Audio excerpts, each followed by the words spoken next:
بسم اللہ الرحمن الرحیم۔ السلام علیکم ورحمۃ اللہ وبرکاتہ۔ میں آپ کا دوست مظہر خان، آپ میرا فیس بک پیج اور یوٹیوب چینل دیکھ رہے ہیں۔ دوستو، اللہ تعالیٰ قرآن مجید میں فرماتے ہیں، فَقُلْتُ اسْتَغْفِرُوا رَبَّكُمْ إِنَّهُ كَانَ غَفَّارًا يُرْسِلِ السَّمَاءَ عَلَيْكُمْ مِدْرَارًا وَيُمْدِدْكُمْ بِأَمْوَالٍ وَبَنِينَ وَيَجْعَلْ لَكُمْ جَنَّاتٍ وَيَجْعَلْ لَكُمْ أَنْهَارًا۔ آج دوستو میں آپ کو استغفار کے بارے میں بتاؤں گا کہ استغفار کی کتنا فضیلت ہے، کتنی برکت ہے۔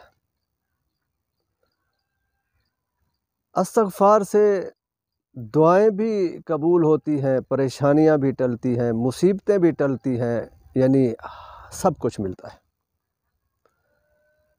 ایک مرتبہ صبح فجر کی نماز کے بعد حضرت امام احمد بن حنبل رحمۃ اللہ علیہ اپنا سامان سفر باندھا اور ایک سفر پر روانہ ہو گئے، یعنی ایک نامعلوم سفر پر، کوئی منزل کا پتہ نہیں تھا، بغیر کسی شاگرد کے، بغیر کسی ساتھی کے۔ وہ سارا دن سفر کرتے رہے، چلتے رہے۔ شام کو ایک گاؤں کی مسجد میں جا کر مغرب کی نماز ادا کی۔ نماز مغرب باجماعت ادا کرنے کے بعد وہ بیٹھے تھے کہ اچانک انہیں خیال آیا کہ سردیوں کی رات ہے، سفر کا پتہ نہیں، منزل کا پتہ نہیں، کیوں نہ رات یہیں پہ قیام کر لیں، صبح فجر کی نماز پڑھنے کے بعد پھر سفر پر نکل پڑوں گا۔ تو وہ یہ سوچ کر بیٹھ گئے، تو عشاء کی نماز بھی اسی مسجد میں، اسی بستی کی مسجد میں باجماعت ادا کی۔ ادا کرنے کے بعد بیٹھے تھے کہ سب لوگ اپنے اپنے گھروں کو چلے گئے، وہاں صرف ایک مؤذن موجود تھا۔ تو اس مؤذن نے آپ سے پوچھا کہ آپ گئے نہیں؟ تو امام رحمۃ اللہ علیہ نے فرمایا کہ میں مسافر ہوں، سردیوں کی رات ہے، سردی بہت ہے، اس لیے میں یہاں رہنا چاہتا ہوں، صبح فجر کی نماز پڑھنے کے بعد یہاں سے میں روانہ ہو جاؤں گا۔ تو اس مؤذن نے کہا کہ حضرت یہاں پہ رہنے کی کسی کو اجازت نہیں، لہٰذا آپ بھی اپنا سامان باندھیں اور چلے جائیں۔ تو امام احمد بن حنبل رحمۃ اللہ علیہ فرماتے ہیں کہ میں نے کہا میں کہاں جاؤں، میں مسافر ہوں، رات بہت تاریک ہے، سردیوں کی رات ہے، میں صبح جاؤں گا۔ تو اس مؤذن نے کہا کہ حضرت بالکل یہاں پہ اجازت نہیں ہے رہنے کی، لہٰذا آپ چلے جائیں، میں ابھی گھر جا رہا ہوں کھانا کھانے کے لیے، جب میں واپس آؤں تو آپ اپنا سامان لے کے روانہ ہو چکے ہوں گے، تاکہ میں مسجد کو تالا لگا سکوں۔ اگر آپ موجود ہوئے تو میں آپ کو زبردستی مسجد سے نکال دوں گا۔ تو امام احمد بن حنبل رحمۃ اللہ علیہ بیٹھے رہے۔ جب مؤذن کھانا کھا کے واپس آیا تو دیکھا وہ بیٹھے، تو آ کے اس نے سخت لہجے میں کہا کہ آپ گئے نہیں ابھی تک، آپ جاتے ہیں یا میں آپ کو دھکے دے کر یہاں سے نکالوں؟ تو امام احمد بن حنبل رحمۃ اللہ علیہ کو خیال آیا اور کہا کہ یا اللہ، مجھ سے کون سا ایسا گناہ ہو گیا ہے، مجھ سے کون سی ایسی غلطی ہو گئی ہے کہ تیرے بندے مجھے تیرے گھر سے نکال رہے ہیں، تیرے گھر میں بیٹھنے نہیں دے رہے۔ اتنے میں مؤذن نے امام رحمۃ اللہ علیہ کا وہ سامان اٹھا لیا اور کہا کہ آپ باہر نکلے، نہیں تو میں آپ کو دھکے دے کر نکالتا ہوں۔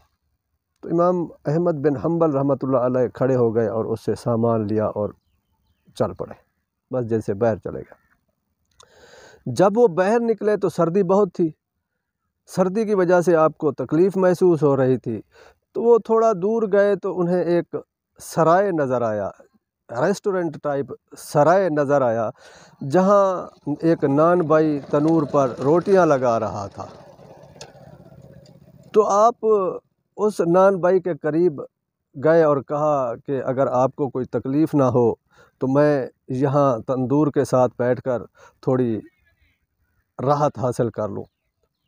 تو اس نان بائی نے کہا کہ اگر آپ کا یہاں بیٹھنا میرے کام میں کسی قسم کی کوئی رکاوٹ نہیں بنتا تو مجھے کوئی اعتراض نہیں، آپ یہاں بیٹھیں یا وہاں بیٹھیں۔ تو حضرت امام احمد بن حنبل رحمۃ اللہ علیہ وہاں بیٹھ گئے تندور کے ساتھ۔ کچھ تندور کی گرمی نے آپ کو راحت پہنچائی، سکون ملا۔ تھوڑی دیر کے بعد آپ دیکھتے ہیں کہ وہ نان بائی جب آٹا گوندتا ہے تو استغفر اللہ پڑھتا ہے، جب روٹی لگاتا ہے تو استغفر اللہ پڑھتا ہے، جب روٹی نکالتا ہے تب بھی استغفر اللہ پڑھتا ہے، جب وہ روٹی کسی گاہک کو دیتا ہے تو استغفر اللہ پڑھتا ہے۔ تو حضرت امام احمد بن حنبل رحمۃ اللہ علیہ پوچھتے ہیں، کہتے ہیں اس نان بھائی سے کہ اگر آپ اجازت دیں تو میں آپ سے کوئی ایک سوال پوچھ لوں۔ تو اس نان بھائی نے کہا پوچھیں۔ حضرت امام احمد بن حنبل رحمۃ اللہ علیہ اس نان بھائی سے پوچھتے ہیں کہ آپ آٹا گوندتے ہو، روٹی لگاتے ہو، روٹی پکا کے باہر نکالتے ہو یا گاہک کو دیتے ہو تو استغفر اللہ پڑھتے ہو، مجھے یہ بتائیں کہ استغفر اللہ کی فضیلت کیا ہے، فائدے کیا ہے؟ تو اس نان بھائی نے کہا کہ اگر آپ اس کی فضیلت پوچھنا چاہتے ہیں تو پھر سنیں، میں آپ کو بتاتا ہوں۔ اس نان بھائی نے کہا کہ چند مہینے پہلے میں اس سرائے میں روٹی لگانے کی نوکری پر آیا تھا،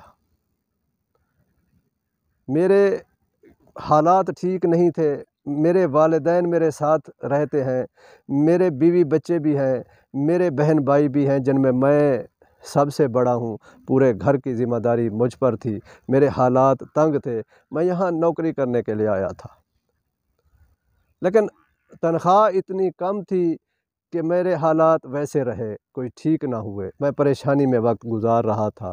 ایک صبح میں فجر کی نماز پڑھنے کے بعد بیٹھا ہوا تھا اور اپنی پریشانیاں، مجبوریاں، حالات اپنے رب کے حضور پیش کر رہا تھا کہ رو رہا تھا۔ ایک اللہ والا مجھے اس وقت ملا اور اس نے مجھے کہا کہ میں آپ کو ایک وظیفہ سکھا دیتا ہوں، آپ اس پر عمل کریں، انشاءاللہ آپ کے حالات ٹھیک ہو جائیں گے۔ تو اس اللہ والے نے مجھے یہ استغفار کا وظیفہ بتایا، میں نے تب سے لے کر اب تک یہ وظیفہ پڑھتا رہا ہوں۔ چند دن گزرے تھے کہ یہ جس سرائے میں نوکری کرنے آیا تھا، اس سرائے کا مالک بن گیا، میں نے یہ خرید لیا، اب یہ سرائے میرا ذاتی ہے، میرے حالات درست ہونے لگ گئے، میرا سب کچھ ٹھیک ہو گیا، میرے گھر کے حالات بھی ٹھیک ہو گئے۔ جو پہلے میں گھر والوں کی دیکھ بھال نہیں کر سکتا تھا، والدین کے لیے دوائی نہیں لے سکتا تھا، اپنے بہن بھائیوں کی شادیاں نہیں کر سکتا تھا، اپنے بیوی بچوں پر خرچ نہیں کر سکتا تھا، آج اس وظیفے کی برکت سے یہ سرائے بھی میرا ہے اور میرے گھر والے بھی خوشحال ہیں، میں بھی خوشحال ہوں۔ لیکن ایک دعا ابھی تک اللہ تعالیٰ نے میری پوری نہیں کی، اور مجھے یقین ہے کہ مجھے میرا اللہ اس وقت تک موت نہیں دے گا جب تک میری دعا قبول نہیں ہوگی۔ تو حضرت امام احمد بن حنبل رحمۃ اللہ علیہ نے پوچھا کہ تمہاری وہ دعا کون سی ہے جو ابھی تک اللہ تعالیٰ نے پوری نہیں کی؟ تو اس نان بھائی نے کہا کہ ویسے تو مجھے سب کچھ اللہ تعالیٰ نے دے دیا ہے، میں نے جو مانگا دے دیا، لیکن میری ایک دعا ہے کہ میں نے سنا ہے کہ یہاں امام احمد بن حنبل رحمۃ اللہ علیہ ایک بزرگ یہاں رہتے ہیں، میں ان سے ملنے کا شوق رکھتا ہوں، میں ان کی خدمت میں حاضری دینا چاہتا ہوں، ان سے ملاقات کرنا چاہتا ہوں، لیکن میری مجبوریاں، میری مصروفیت مجھے اجازت نہیں دے رہی کہ میں جا کر ملاقات کر لوں۔ تو حضرت امام احمد بن حنبل حیران ہوئے اور کھڑے ہو گئے اور اس نان بھائی کے پیشانی پہ بوسہ دیا اور کہا، اے نان بھائی، تیری دعا قبول ہو گئی ہے، تجھے مبارک ہو، میں ہی وہ امام احمد بن حنبل ہوں جس کے لیے تو اللہ سے دعا کر رہا ہے، اور یہ تیری استغفار کی برکت سے اور یہ تیرے استغفار کے وظیفے کی طاقت ہے کہ مجھے منزل کا بھی پتہ نہیں، میں اپنے مسجد سے اٹھا، اپنے علاقے سے اٹھا اور چل پڑا بغیر منزل کے، نامعلوم منزل کی طرف، اور اللہ تعالیٰ نے مجھے وہاں سے آپ کے قدموں میں پہنچا دیا ہے، آپ کے سامنے پہنچا دیا ہے۔ تو دوستو، استغفار کی یہ ہے برکت، استغفار کی یہ ہے طاقت کہ بندہ جو بھی خواہش کرے اللہ تعالیٰ پوری کر دیتے ہیں۔